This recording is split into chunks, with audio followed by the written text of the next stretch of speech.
Ah, this is indeed the life. This is what crypto buys you. I told everyone, hold your cryptos for the long term. Hold it for years. But then you sold it. And instead of going down, it went up and up. Well, you should have listened to me 5 years ago.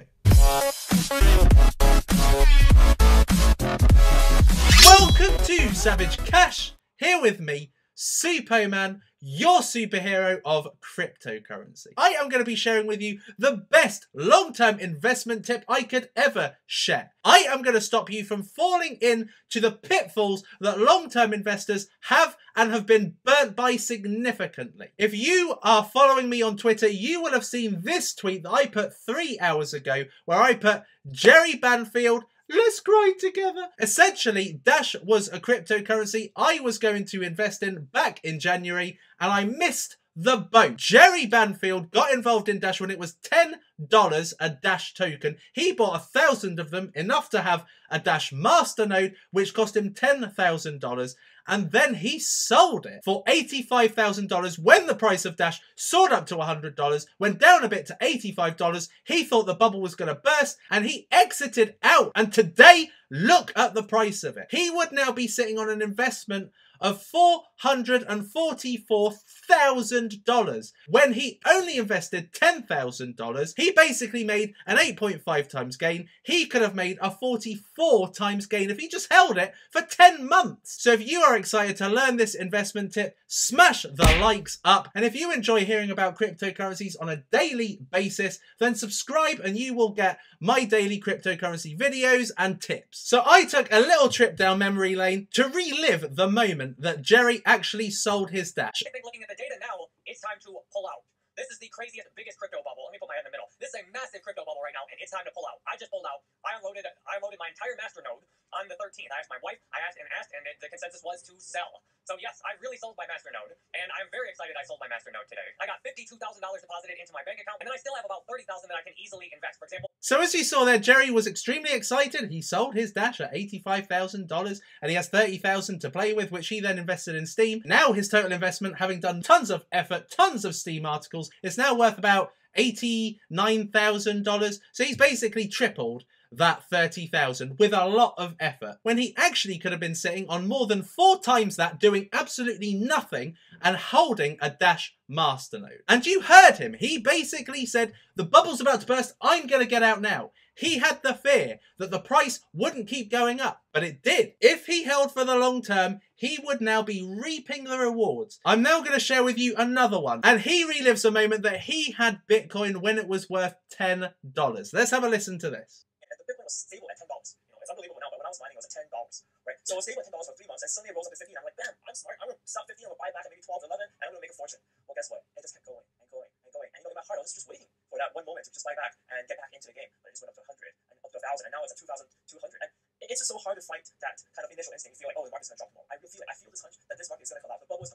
And there we are again. There is another instance of somebody fearing the bubble is going to burst. And today it is worth nearly 660 times that $10. And of course, this came from swing trading. He was hoping to essentially sell at a profit, buy a lot more, increase his position so that now he'd be in a position to make even more. Literally not holding on to his initial investment is what caused him to exit out of Bitcoin before it grew into this behemoth that it is today. So the best advice I can give you from a long-term perspective is look for a cryptocurrency that is really cheap right now, that is currently experiencing a dip, and then invest in it, and investing it for the long term. Now, what does long term mean? Basically, long term to me is a period that enables you to make anywhere from 50 times to 1,000 times your investment. That means if you put $1,000 into a cryptocurrency, that turns into either 50,000 or $1 million.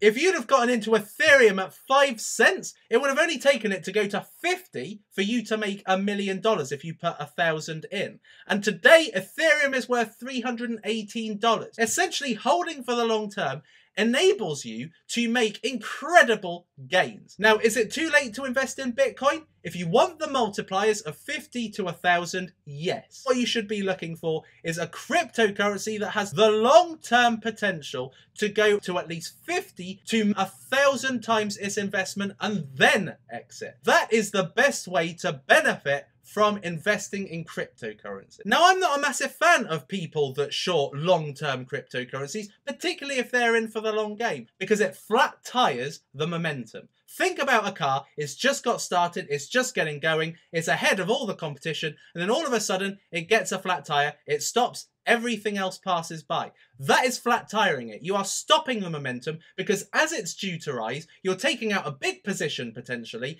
in this crypto, you're bringing the price down, you're slowing it down whilst everything else gets ahead. Doing swing trading to increase your position is a hit or miss game. What happens is you could leave that crypto and you could never get back into it at the price that you had it before. So how do you identify the time to get into a crypto? The best way to do that is using the Fibonacci retracement tool on a website like Coinigy. And NEO is one of those long-term cryptos I got in at $4 and it's gone up to nearly $50. And this is one that I think is going to go up to over 500, I think. So the rule of thumb is to get involved in a cryptocurrency at a 60% dip. That means if we use the Fibonacci retracement and we plot a line from the lowest point up to the highest point, you buy it at a price when the market reclaims at least 60% back. That is how to get in at an incredible dipping point.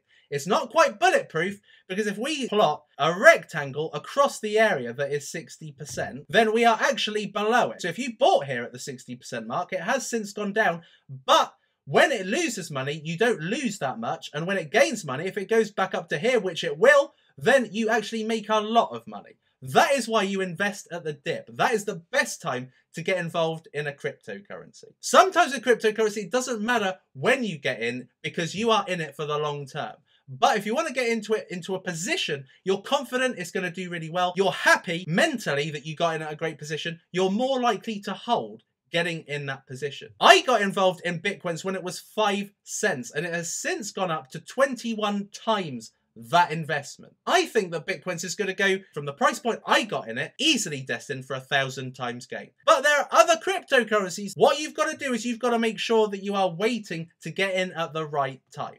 Syscoin got heavy investment around about the June time when everything was really picking up, and then it fell, and then it rose, and then it fell again. This was the time to get in. Because now what's happening is this is going up, and it's going up because they're offering master nodes. They're getting into the next level. So essentially what you need to do is you need to find a crypto like Walton. You need to get into a great position when it's on a 60% dip. That is a great time to get in. If I go and have a look on the Bitcoins platform, a lot of people got involved in Bitcoin Cash when it was on the rise. They were getting it here or at the peak. What then happened is it started to crash, and people that got in at this point ended up losing a hell of a lot of money.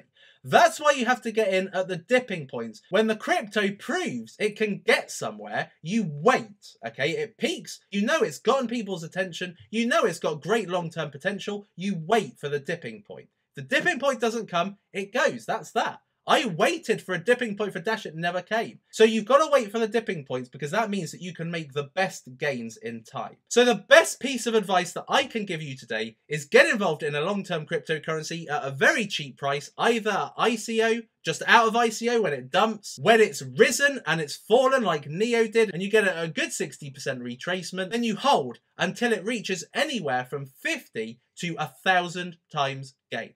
That is how you'll make money in the long term. We're just in the beginnings of the bubble being blown. People like box mining, like Jerry Banfield, they thought the cryptocurrency bubble was going to burst and they got out. They could have made anywhere from, in Jerry's case, 45 times investment, or in box mining's case, 660 times investment. So don't short your long-term cryptos. Don't swing trade your long-term cryptos. Stay in it for the long game. And if you want to increase your position, add more funds, wait for a dip and increase your position. At the time that Jerry thought the bubble was going to burst, the market cap for cryptocurrency was $54 billion. If we have a look today, currently cryptocurrency is at $202 billion.